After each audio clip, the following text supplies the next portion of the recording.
Sementara itu, 2 minggu belakangan, beberapa harga kebutuhan pokok terutama beras mengalami kenaikan yang cukup signifikan hingga mencapai sekitar 15%. Kondisi ini sangat berpengaruh pada omset penjualan. Memasuki musim kemarau yang melanda setiap daerah saat ini tidak terkecuali di Kabupaten Muara Enim sangat berdampak pada perekonomian masyarakat, seperti menurunnya hasil bumi terutama di bidang pertanian dan perkebunan.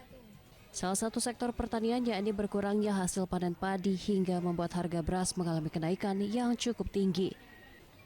Beberapa pedagang di Pasar Inpres Kota Muara Enim membenarkan beberapa minggu ini harga beras naik, bahkan loncat harga, di mana per kilonya naik Rp1.000 sedangkan per karungnya mencapai Rp15.000. Sementara untuk beras semendo sempat turun seharga Rp10.000 per kilogram, namun saat ini sudah naik lagi menjadi Rp14.000 per kilogram. Dengan kenaikan ini sangat berpengaruh pada penjualan di mana masyarakat terpaksa mengurangi pembelian, bahkan mereka terpaksa berkeliling mencari harga termurah. Beras itu kan dua macam, ada yang premium sama yang biasa. Kalau yang biasa tuh naiknya per kilo udah Rp1.000 dari harga yang kemarin, tanggal 1 September ya? 1 September. Ini udah kenaikan lagi. Jadi naik lagi udah 2 kali, Pak.